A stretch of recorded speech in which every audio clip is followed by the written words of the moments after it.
ನಮಸ್ಕಾರ ಸ್ನೇಹಿತರೆ. ಯಶಸ್ಸು ಎಂಬುದು ಜೀವನದಲ್ಲಿ ಯಾರಿಗೆ ಬೇಡ ಹೇಳಿ? ತಮ್ಮ ಆಸೆಯಂತೆ ಯಶಸ್ಸು ಹೊಂದಬೇಕು ಎನ್ನುವ ಹಂಬಲ ಎಲ್ಲರಲ್ಲೂ ಇರುತ್ತದೆ. ನೀವು ಸಹ ಜೀವನದಲ್ಲಿ ಏನಾದರೂ ದೊಡ್ಡದಾಗಿ ಸಾಧಿಸಲು ಬಯಸುತ್ತಿದ್ದೀರಾ ಅಂದರೆ, ಜೊತೆಗೆ ಮುಂದೆ ನಾನು ಜೀವನದಲ್ಲಿ ಯಶಸ್ವಿ ಬದುಕನ್ನು ರೂಪಿಸಿಕೊಳ್ಳಬೇಕು ಎಂದು ಯೋಚಿಸುತ್ತಿದ್ದೀರಾ ಅಂದರೆ, ನೀವು ಸರಿಯಾದ ವಿಡಿಯೋವನ್ನೇ ಕ್ಲಿಕ್ ಮಾಡಿದ್ದೀರಾ. ನಾನು ಈ ದಿನ ಯಶಸ್ಸಿಗೆ ಅಗತ್ಯವಾಗಿರುವ ಮಹತ್ವದ ವಿಷಯವನ್ನು ಹಂತ ಹಂತವಾಗಿ ವಿವರಿಸುತ್ತೇನೆ. ಈ ವಿಷಯಗಳನ್ನು ನೀವು ಸರಿಯಾಗಿ ಅನುಸರಿಸಿದರೆ ಯಾವ ಕ್ಷೇತ್ರದಲ್ಲಾದರೂ ಬೆಳೆಯಬಹುದು, ನೀವು ಯಶಸ್ಸನ್ನು ಕಾಣಬಹುದು ಎಂಬ ಭರವಸೆಯನ್ನು ನಾನು ನೀಡಬಲ್ಲೆ. ಈಗ ನಾವು ತಿಳಿದುಕೊಳ್ಳೋಣ ಮೊದಲನೆಯ ಹಂತವನ್ನು. ಮೊದಲ ಹಂತದಲ್ಲಿ ನಿಮ್ಮನ್ನು ನೀವು ಸಜ್ಜುಗೊಳಿಸಿಕೊಳ್ಳಿ, ಅಂದರೆ ಗುರಿಯನ್ನು ಸ್ಪಷ್ಟಪಡಿಸಿಕೊಳ್ಳಿ. ಸ್ನೇಹಿತರೆ, ಯಾವುದೇ ಪ್ರಯಾಣವನ್ನು ಪ್ರಾರಂಭಿಸುವ ಮೊದಲು ನಾವು ಎಲ್ಲಿ ಹೋಗಬೇಕು ಎಂಬುದನ್ನು ತಿಳಿಯಬೇಕು. ಅದೇ ರೀತಿ ಯಶಸ್ಸು ಪಡೆಯಲು ಮೊದಲನೆಯ ಹೆಜ್ಜೆ ಎಂದರೆ ಅದು ನೀವು ಯಾವ ಗುರಿಯನ್ನು ಸಾಧಿಸಲು ಬಯಸುತ್ತಿದ್ದೀರಾ, ಜೊತೆಗೆ ಅದರ ಪರಿಪೂರ್ಣತೆಗೆ ನೀವು ತಯಾರಾಗಿದ್ದೀರಾ ಎಂಬುದನ್ನು ಮೊದಲು ಸ್ಪಷ್ಟವಾಗಿ ನಿರ್ಧರಿಸುವುದು. ನಿಮ್ಮ ಗುರಿ ಅದು ಯಾವುದಾದರೂ ಆಗಿರಲಿ, ಅದು ಉತ್ತಮ ಗುರಿಯನ್ನೇ ಇಟ್ಟುಕೊಳ್ಳಿ. ಆ ನಿಮ್ಮ ಗುರಿಯನ್ನು ಒಂದು ನೋಟ್ಬುಕ್ಕಲ್ಲಿ ಅಥವಾ ನಿಮ್ಮ ಡೈರಿನಲ್ಲಿ ಬರೆದಿಟ್ಟುಕೊಳ್ಳಿ. ಅದನ್ನು ಪ್ರತಿದಿನ ಓದಿ ಪುನರ್ ಮನನ ಮಾಡುತ್ತೀರಿ. ನಿಮ್ಮ ಗುರಿ ಸ್ಪಷ್ಟವಾಗಿರಲಿ. ಉದಾಹರಣೆಗೆ, ನಾನು ಸಿಂಗರ್ ಆಗಬೇಕು, ನಾನು ಟೀಚರ್ ಆಗಬೇಕು, ಡಾಕ್ಟರ್, ಇಂಜಿನಿಯರ್, ಅದು ಯಾವುದಾಗಿದ್ದರೂ ಅದನ್ನು ಸ್ಪಷ್ಟವಾಗಿ ಬರೆಯಿರಿ. ಪ್ರತಿದಿನದ ಸಮಯವನ್ನು ಕಳೆಯುವಾಗ ಅದನ್ನು ಓದಿ ಮನಸ್ಸಿನಲ್ಲಿ ದೃಢಪಡಿಸಿಕೊಳ್ಳಿ. ಯಾಕಂದರೆ ಗುರಿ ಇಲ್ಲದ ಹಡಗು ಯಾವ ದಿಕ್ಕಿಗೂ ಹೋಗಲು ಸಾಧ್ಯವಿಲ್ಲ. ನಿಮ್ಮ ಗುರಿ ಸ್ಪಷ್ಟವಾಗಿದ್ದರೆ ನೀವು ಏನನ್ನ ಬೇಕಾದರೂ ಇಲ್ಲಿ ಸಾಧಿಸಬಹುದು. ಇನ್ನು ಎರಡನೇ ಹಂತಕ್ಕೆ ಹೋಗೋಣ. ಸಮಯ ನಿರ್ವಹಣೆ ಮಾಡುವುದನ್ನು ಕಲಿತುಕೊಳ್ಳಿ. ಇಲ್ಲಿ ಬುದ್ಧಿವಂತ ಹಾಗೂ ಸಾಮಾನ್ಯ ವ್ಯಕ್ತಿ ಎಲ್ಲರಿಗೂ ಸಿಗುವುದು 24 ಗಂಟೆ ಸಮಯ ಮಾತ್ರ. ಆದರೆ ಕೆಲವರು ಅದನ್ನು ಚೆನ್ನಾಗಿ ಬಳಸುತ್ತಾರೆ, ಇನ್ನು ಕೆಲವರು ಅವಶ್ಯಕತೆ ಇಲ್ಲದ ಕಡೆ ತಮ್ಮ ಮನಸ್ಸನ್ನು ಹರಿಸಿ ಸಮಯ ವ್ಯರ್ಥ ಮಾಡುತ್ತಾರೆ. ಸ್ನೇಹಿತರೆ, ಇಲ್ಲಿ ನೀವು ಯಾವ ಗುಂಪಿನಲ್ಲಿ ಇರಬೇಕೆಂಬುದನ್ನು ಆಯ್ಕೆ ಮಾಡಿಕೊಳ್ಳಿ. ಪ್ರತಿದಿನದ ನಿಮ್ಮ ಸಮಯದಲ್ಲಿ ಒಂದು ಟಾರ್ಗೆಟ್ ಸೆಟ್ ಮಾಡಿಕೊಳ್ಳಿ.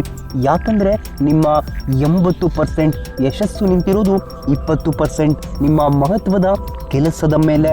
ಕೆಲಸ ಪ್ರಾರಂಭಿಸಿದ ನಂತರ ಮಧ್ಯದಲ್ಲಿ ಅಡ್ಡಿ ಬಂದರೂ ಹಿಂದೆ ಸರಿಯದೆ ಮತ್ತೆ ದಿನದಲ್ಲಿ ಅಂದುಕೊಂಡಿದ್ದನ್ನು ಪೂರ್ಣಗೊಳಿಸಲು ನೀವು ತಯಾರಾಗಿ. ಇಲ್ಲಿ ಸಮಯವನ್ನು ಹೇಗೆ ಬಳಕೆ ಮಾಡುತ್ತೀರಿ ಎಂಬುದರಿಂದ ನಿಮ್ಮ ಮುಂದಿನ ಭವಿಷ್ಯ ನಿರ್ಧಾರವಾಗುತ್ತದೆ. ಇನ್ನು ಮೂರನೇ ಹಂತವನ್ನು ಈಗ ನೋಡೋಣ. ಪಾಸಿಟಿವ್ ಮೈಂಡ್ಸೆಟ್ ಅಂದರೆ ಸಕಾರಾತ್ಮಕ ಆಲೋಚನೆಗಳಿಗೆ ತಲೆಯಲ್ಲಿ ಜಾಗ ಕೊಡಿ. ಈ ಜೀವನದಲ್ಲಿ ನಾವು ಏನಾಗಬೇಕೆಂಬುದು ನಮ್ಮ ಪ್ರಯತ್ನ ಮತ್ತು ನಂಬಿಕೆಯ ಮೇಲೆ ನಿಂತಿದೆ. ಜೀವನದಲ್ಲಿ ಏನಾದರೂ ಆಗಬಹುದು. ಕೆಲವೊಮ್ಮೆ ಒಳ್ಳೆಯದಾಗುತ್ತದೆ, ಕೆಲವೊಮ್ಮೆ ಕಠಿಣ ಸನ್ನಿವೇಶಗಳು ಎದುರಾಗಬಹುದು. ಆದರೆ ಸಕಾರಾತ್ಮಕ ಆಲೋಚನೆ ಮತ್ತು ಧನಾತ್ಮಕ ಮನೋಭಾವವೇ ನಿಮಗೆ ಹೊಸ ಚೈತನ್ಯ ಹಾಗೂ ಸ್ಫೂರ್ತಿಯನ್ನು ನೀಡುತ್ತದೆ ಎಂಬುದನ್ನು ನೆನಪಿಟ್ಟುಕೊಳ್ಳಿ. ಇನ್ನು ಯಶಸ್ಸಿಗೆ ನಾಲ್ಕನೆಯ ಹಂತವೆಂದರೆ ನಿಮ್ಮ ವಿಫಲತೆಗಳನ್ನು ಒಂದು ಶಕ್ತಿಯಾಗಿ ಪರಿವರ್ತಿಸಿ. ಈ ಸಮಾಜದಲ್ಲಿ ಯಶಸ್ವಿಯಾದ ಪ್ರತಿಯೊಬ್ಬ ವ್ಯಕ್ತಿಗೂ ಸಹ ಹಿನ್ನಡೆ, ವಿಫಲತೆಗಳಿವೆ. ಆದರೆ ಅವರು ಅದನ್ನು ಉತ್ತಮ ಪಾಠವಾಗಿ ಅದನ್ನು ಪರಿಗಣಿಸುತ್ತಾರೆ. ಮೊದಲು ನೀವು ಏಕೆ ಸೋತಿದ್ದೀರಿ ಹಾಗೂ ಎಲ್ಲಿ ತಪ್ಪಾಯಿತು ಎಂಬ ದೋಷವನ್ನು ಅರಿತುಕೊಳ್ಳಿ. ಮತ್ತೊಮ್ಮೆ ಜಾಗೃತರಾಗಿ ಹೊಸದನ್ನು ಪ್ರಯತ್ನಿಸಿ. ಹೊಸ ಮಾರ್ಗವನ್ನು ಹುಡುಕಿ. ನೀವು ಎಷ್ಟು ಬಾರಿ ಬೀಳುತ್ತೀರಿ ಎಂಬುದು ಇಲ್ಲಿ ಮುಖ್ಯವಲ್ಲ, ಎಷ್ಟು ಬಾರಿ ಮತ್ತೆ ಎದ್ದು ನಿಲ್ಲುತ್ತೀರಿ ಎಂಬುದೇ ಮುಖ್ಯವಾಗಿದೆ. ಇನ್ನು ಐದನೇ ಹಂತವನ್ನು ತಿಳಿದುಕೊಳ್ಳೋಣ. ದೈನಂದಿನ ಶಿಸ್ತನ್ನು ಮೈಗೂಡಿಸಿಕೊಳ್ಳಿ. ಸ್ನೇಹಿತರೆ, ನೆನಪಿಡಿ, ಯಶಸ್ಸು ಒಂದು ದಿನದಲ್ಲಿ ನಿಮ್ಮ ಬಳಿಗೆ ಬರುವಂಥದ್ದಲ್ಲ. ಅದು ನಿರ್ಧಾರವಾಗಿರುವುದು ಪ್ರತಿದಿನವನ್ನು ಹೇಗೆ ಆರಂಭಿಸುತ್ತೀರಿ ಹಾಗೂ ನಿಮ್ಮ ಚಟುವಟಿಕೆ ಮತ್ತು ಹವ್ಯಾಸಗಳ ಮೇಲೆ ನಿಂತಿದೆ. ಚಿಕ್ಕ ಚಿಕ್ಕ ಪ್ರಯತ್ನಗಳು ಕೂಡ ಉತ್ತಮ ಯಶಸ್ಸಿಗೆ ದಾರಿದೀಪವಾಗುತ್ತವೆ.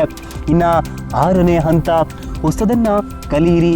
Keep learning and growing. ಯಾವುದೇ ಕ್ಷೇತ್ರದಲ್ಲಾದರೂ ಬೆಳೆಯಲು ಹೊಸದನ್ನು ಕಲಿಯುವುದು ಮುಖ್ಯವಾಗಿದೆ. ಯಾಕಂದರೆ ಇಲ್ಲಿ ಜ್ಞಾನವೇ ಶಕ್ತಿ. ಪ್ರತಿದಿನದ 30 ನಿಮಿಷ ಒಳ್ಳೆಯ ಪುಸ್ತಕ ಓದಿ ಹೊಸ ವಿಚಾರಗಳನ್ನು ತಿಳಿದುಕೊಳ್ಳಿ. ಪ್ರತಿಯೊಂದು ಹೊಸ ಅನುಭವವು ಹೊಸ ಪಾಠವನ್ನು ಕಲಿಸುತ್ತದೆ ಎಂಬುದನ್ನು ನೆನಪಿಡಿ. ನೀವು ಕಲಿಯುವುದನ್ನು ನಿಲ್ಲಿಸಿದರೆ ನಿಮ್ಮ ಯಶಸ್ಸು ಕೂಡ ಅರ್ಧದಲ್ಲೇ ಮುಗಿದು ಹೋಗುವುದು. ಇನ್ನು ನಮ್ಮ ಯಶಸ್ವಿ ಜೀವನಕ್ಕೆ ಅಗತ್ಯವಾಗಿರುವ ಇನ್ನೊಂದು ಮುಖ್ಯವಾದ ಹಂತವೆಂದರೆ ಪ್ರಯತ್ನವನ್ನು ಎಂದಿಗೂ ನಿಲ್ಲಿಸಬೇಡಿ. Never give up. ಅದು ಒಂದು ಸಲ ನಿರ್ಧರಿಸಿದ ಮೇಲೆ ಯಾವುದೇ ಸಂದರ್ಭದಲ್ಲೂ ಹಿಂತಿರುಗಬೇಡಿ. ಗೆಲುವು ತಡವಾದರೂ ನಿಮ್ಮ ಪ್ರಯತ್ನದ ಮೇಲೆ ನಂಬಿಕೆಯನ್ನಿಟ್ಟು ಮುಂದೆ ಸಾಗಿ. ಯಶಸ್ಸು ಖಂಡಿತ ದೊರೆಯುವುದು. ಸ್ನೇಹಿತರೆ, ಈ 7 ಹಂತಗಳನ್ನು ನೀವು ನಿಮ್ಮ ಜೀವನದಲ್ಲಿ ಅಳವಡಿಸಿಕೊಂಡರೆ ನಿಮ್ಮ ಜೀವನವನ್ನು ಖಂಡಿತ ಬದಲಿಸಬಹುದು. ಯಶಸ್ವಿ ಜೀವನ ಖಂಡಿತ ದೊರೆಯುವುದು. ಜೊತೆಗೆ ಇತರರಿಗೂ ನೀವು ಸ್ಫೂರ್ತಿಯಾಗಿ ಬೆಳೆದು ನಿಲ್ಲುತ್ತೀರಿ. ಧೈರ್ಯಗೆಡದೆ ಸಾಗುತ್ತೀರಿ. ಯಶಸ್ಸಿನ ಪಯಣದಲ್ಲಿ ಒಳ್ಳೆಯದಾಗಲಿ. ಧನ್ಯವಾದ.